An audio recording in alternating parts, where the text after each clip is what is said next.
Balitang lokal mula sa bayan ng Dato Oper at Dato Saudi, Ampatuan, Maguindanao del Sur. Muling nakisa ang 90 IB sa pamumuno ni Lieutenant Colonel Marco at upang talakayin ang mga mahalagang punto ng pagkakaisa at mga suliranin patungkol na rin sa pangmatagalan kapayapaan.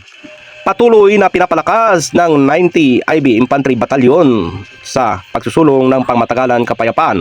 Dato Saudi, Ampatuan, Maguindanao del Sur, nakibahagi o nakisa ang 90 Infantry Bikislahi Battalion sa isinagawang 2nd Quarter Municipal Peace in Order Council o IMPOC meeting ng lokal na pamahalaan sa Dato Oper kahapon, Maguindanao del Sur, at itong ika-23 ng Ulyo 2026 sa pagpupulong at tinaluan ng iba't ibang ahensya ng pamahalaan at opisyal ng barangay at mga sektor upang talakayin ang kasalukuyan, kalagayan at ng kapayapaan at kaayusan at isyong ng pangseguridad at mga programang layunin na mapanatili ang katahimikan at kaunlaran sa naturang bayan. Ang nasabing pagpupulong ay muling pinagtitibay ng kasundaluhan ng 90 IB ang suporta na inisiative na pangkapayapaan at pagpapaunlad ng mga programang naglalayon siguraduhin ang banta ng terorismo at kriminalidad sa naturang lugar. Binigyan din ng kaalagaan ng kasundaluhan at kayensa ng gobyerno ang lokal na pamahalaan at komunidad upang mapanatili ang ligtas at matatag na kapaligiran para sa lahat ng mamamayan at aktibong nakikilaok ang 90 IB